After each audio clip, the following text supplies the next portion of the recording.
टिंकू बनिया गोलू बनिया हाथे बेचाबाजी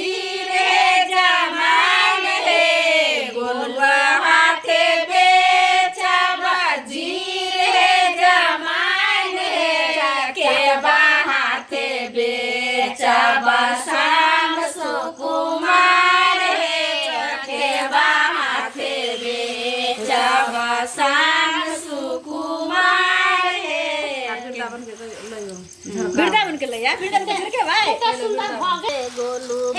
ने गिरला दौड़ के गोलू ऊपर से छोटका कथि नाम टिंकू टिंकू गोलू बोलबा पिंकू टिंकू हाँ पिंकू गोलू पिंकू वृंदावन में आग लगलै कोई ना मुझाबै हे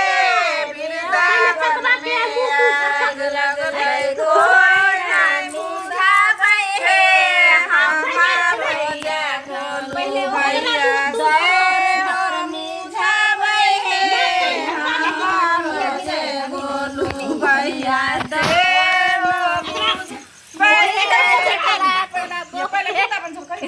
सियाही लागे दियो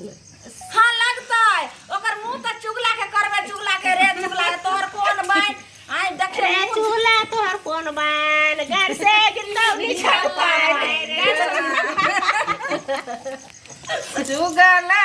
लगा